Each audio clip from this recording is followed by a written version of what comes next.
정신병을 만드는 사람들이라는 책을 하겠습니다. 이 사람 정신의학과 의사고, 저자가 그 DSM이라고 해서 그 엘렌 프란시스라는 이분이 그 정신장애 진단 통계 편람을 이렇게 만든 사람이 있는데, 이게 굉장히 중요해졌다고 하더라고요. 이 분류에 서 최근에 그 게임이 정신질환인지 여기 등록할까 말까 이것도 되게 그 논란거리가 되고 있잖아요. 거기에 따라서 게임 사람 죽느냐 사느냐가 달려있고, 그 다음에 요즘에도 문제가 뭐냐면, 그 국가에서 24시간 응급으로 이제 정신병원에 정신질환자를 수용할 수 있게 이렇게 법이 바뀌었잖아요. 진주 그 참혹한 그 사태에 그 불질러가지고 이렇게 죽인 거 있잖아요. 노약자들 이렇게 죽인 사건을 통해서. 근데 저는 정부가 너무 이게 힘이 세지고, 그러면 강제적으로 이렇게 입원을 할 수 있잖아요. 이재명 지사 그 형도 그러니까 도지사 그 권한으로, 그게 진짜인지 아닌지 모르겠지만 강제적으로 이렇게 그 입원시켜버리고 이런 경우가 국가 공권력을 통해서 이렇게 시켜버릴 수가 있는 거잖아요. 멀쩡한 사람도 예를 들어서. 네. 그런 방법이 없잖아요, 자기가. 저기 그러니까 내가 정신병자가 아니라는 걸 증명하는 건 굉장히 어려운 일이에요, 사실. 그렇죠?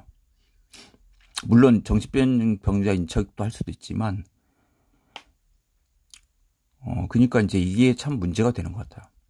그래서 이 사람은 이제 정신병이 그 DSM이 이게 늘어나면서 만들어지고 있다, 점차 늘어나고 있다, 뭐 이런 주장을 하고 있는데, 이 사람 워낙 그 저명한 의사기 때문에, 정신의학 의사기 때문에 좀 그 주장이 좀 타당성이 좀 많이 있는 것 같습니다.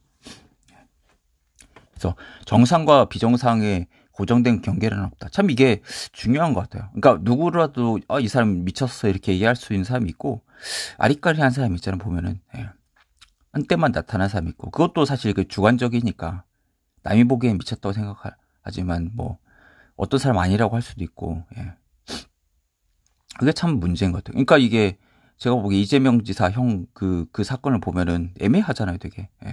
이 사람이 분노조절 장애인지 뭐 진짜로 미쳤는지, 그게 의사마다 뭐 다를 수도 있고 좀 그렇잖아요. 그 입원시키는 그 기준 자체가. 정상의 풀은 자그마한 웅덩이로 쪼그라들었다. 우리가 정상을 구하기 전에 정상이 무엇인지 알아야 한다. 어쩌면 여러분은 정상, 노말이란 뜻이죠. 뭐 그 뜻을 쉽게 파악할 수 있는 단어고, 틀림없이 인기 있는 것이고 비정상에 대해 완전한 수적 우세를 점하는 것이라고 기대할 수 있다. 정상을 정의하는 건 쉬울 테고 정상이 되는 것은 아주 겸손한 야망에 불과하지 않을까. 그런데 그렇지가 않다. 정상은 심각하게 포위되어 공격받는 상태고 슬프게도 이미 줄고 있다.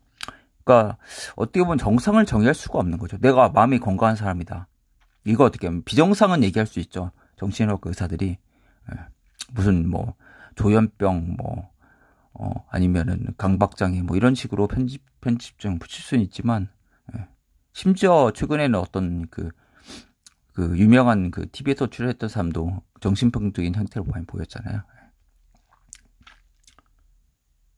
그러니까 어떻게 보면 문과적인 판단이죠. 예를 들어서 이 사람이 범인이다 아니다, 판사가 판결을 해. 근데 1심, 2심, 3심 다 유죄 무죄가 다 달라질 수가 있잖아요. 그렇잖아요. 보면은 검사는 그렇다고 해도 판사는 그러면은 같은 법을 다 배운 사람이고 사법연수원도 다 한 사람인데 그 사람들끼리도 다르잖아요, 유무죄가. 물론 뭐 정관예우도 있고 여러 가지 그런 게 있다고 하지만, 약간 그런 문제랑 비슷해요. 보면 이게 약간 이과적으로 이렇게 딱 나눌 수 있는 게 아니라 안 하려고 저기다 약간.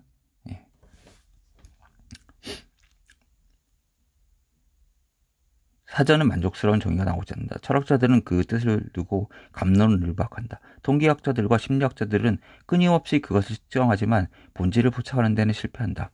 사회학자들은 그 보편성을 의심한다. 정신분석가들은 그 존재를 의심한다. 사람들의 마음과 몸을 치료하는 의사들은 그 경계를 잠식하느라고 바쁘다. 정상은 발붙일 곳을 잃고 있다.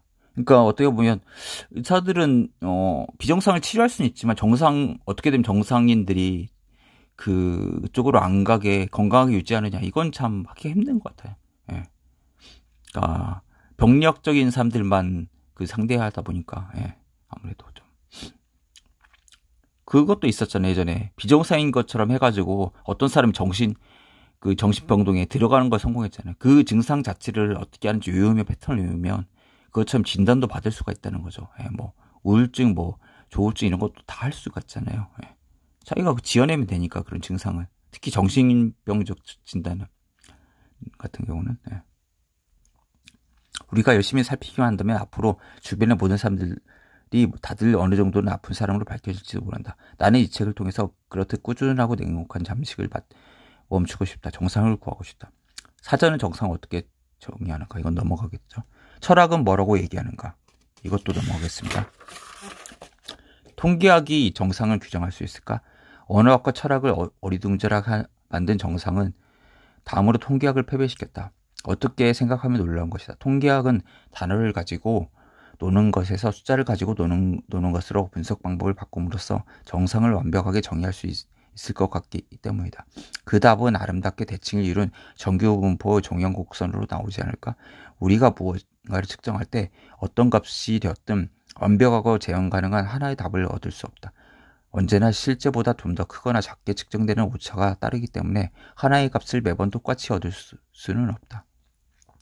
아무리 조심스럽게 시도하더라도, 잣대가 아무리 훌륭하더라도 어떤 속성이든 절대적으로 정확하게 규정하기란 본질적으로 불가능한 것이다. 그러나 우리가 측정을 충분히 많이 반복하는 수고를 들인다면 아주 놀라운 일이 벌어진다. 어느 한 값이 완벽하게 정확하거나 예측 가능하지는 않을지언정 여러 값들의 집합은 완벽하게 예측 가능하고 사랑스러운 곡선의 형태로 정렬된다. 그 곡선의 정점에서는 가장 많이 등장하는 값이 있고 그 평균 지점에서 양쪽으로 멀어질수록 그보다 덜 자주 등장하는 값들이 이어진다. 이러한 종형 곡선은 인간의 삶이 작동하는 방식에 대해 많은 것을 알려준다. 자연과 인간에 대한 대개의 속성들은 이처럼 평균을 중심으로 두고서 예측 가능한 방식으로 벗어나는 형태를 따른다. 그동안 우리는 우주의 온갖 속성들에 대해서 그 분포를 일일이 측정함으로써 엄청난 규모의 데이터 집합을 축적했다. 그런데 신비롭게도 언뜻 두서없는 숫자 집합으로 보이던 그 데이터 집합에서 매번 멋진 정규 곡선이 등장하는 것이다. 정규 곡선이 이렇게 되는 거죠. 이렇게. 정규 곡선은 인간과 세상에서 유의미한 거의 모든 현상들에 대해서 놀랍도록 정확한 예측력을 발휘한다. 인간의 육체, 감정, 지성, 태도, 행동면에서 특질들은 사람마다 다 다르다. 그러나 그 다양성이 무작위적이지는 않다. 어떤 특질이든 사람들은 전체 인구에 연속되게 펼쳐진 종형 곡선 위에 정규적으로 분포되어 있다. 약간 이 대목에서 우리가 지금 묻고 있는 질문으로 돌아가 보자. 통계학을 씀으로써 간단하고 정확한 방식으로 정신적 정상을 정의할 수 있을까? 종형 곡선은 누가 정신적으로 정상이고 비정상적인가를 결정할 때 과학적 안내가 되어줄까? 이론적으로는 안 될 건 없지가 답이겠지만 현실적으로는 꿈깨가 답이다. 이론적으로 인구 중 문제가 가장 심한 사람들 5%든 10%든 30%든 마음대로 정신질환자로 정의하고 나머지 사람들은 정의하면 될 것이다. 그게 그거 있는 거다. 그러니까 예를 들어서 고혈압도 예전에는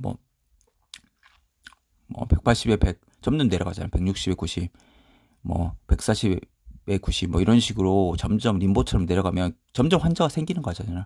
그리고 콜레스테롤도 처음에는 300 토탈 콜레스테롤 300이었다가 250, 240 이런 식으로 내려가고 200대도 그 진단을 하면 이게 점점 내려간단 말이에요. 예. 특히 그건 이제 수치라도 표현이 되니까 그건 당뇨병도 예를 들어서 140이었는데 공부했더니 126으로 했다가 100으로 기준을 한다든지 이런 식으로 할 수도 있는데 이 그나마 그건 이제 디지털적인 거잖아요. 근데 정신질환은 이게 안 되기 때문에 또 아날로그적이기 때문에 그 다음에 조사 도구를 개발하고 모든 사람에게 점수를 매기고 곡선을 그리고 경계선을 그어서 환자를 판별할 수 있을 것이다. 그러나 현실적으로는 그런 일이 가능하지 않다. 통계적 맥락적 판단이나 가치 판단을 너무 많이 내려야 하기 때문에 통계적으로 간단히 해답을 도출할 수가 없다. 우선 경계가 어디에서 그어지든 그 바로 양옆의 사람들은 서로 거의 같아 보일 것이다. 그런데 한쪽은 아픈 사람이라 부르고 다른 사람들은 건강한 사람이라 부르면 얼마나 한심하겠는가. 키가 191m인 사람이랑 193cm죠. 193cm 사람이랑 크기는 마찬가지다. 게다가 몇 %를 고른단 말이니까. 그래서 193cm부터 그 거인이라고 부르면은 191cm도 큰데 그렇게 못 부르는 거잖아요. 딱 그걸 잘라버릴 수밖에 없으니까. 정신건강을 담당하는 의사들은 임상위가 적은 개발도상국에서 문제가 극심한 사람들이 이상 있는 사람으로 보일 테고, 따라서 가령 인구의 1%만 비정상적인 수준으로 경계가 설정될 것이다. 반면에 치료사가 가득한 뉴욕에서는 정신 이상으로 간주되는 수준이 극단적으로 하향 조정될 것이다. 가령 30% 이상이 비정상적인 수준으로 경계가 설정될 것이다. 상황은 대단히 임의적이다. 예쁜 곡선을 어디에 선을 그을지에 대해서도 전혀 알려주지 않는다. 예전에 서울대였나요? 저도 면접을 한번 봤었는데, 거기 보면 막 정신 이상자처럼 이렇게 막 뭐 어떤 막 증상을 느낄 때가 많다, 이런 설문조사를 하더라고요, 면접 보기 전에. 그래서 서울대 30% 사이코라는 그것도 있었잖아요. 예. 그런 거 조사하면 그냥 뭐 대충 써버리니까 있는 것처럼 그렇게 하니까. 예. 면접 볼 때 딱 그걸 제시하니까 면접 보는 사람은 그걸 예를 들어서 그걸 거부를 못 하잖아요. 내가 그 면접 봐야 되니까. 우리는 인구 중 몇 명이 비정상적인지 결정하는데 사용할 간단한 기준이 없다는 현실을 받아들여야 한다. 정규 곡선은 코크에서 코엘라까지 모든 것의 분포에 관한 많은 정보를 주지만 어디서 정상이 끝나고 비정상이 시작되는지를 지정해 주지 않는다.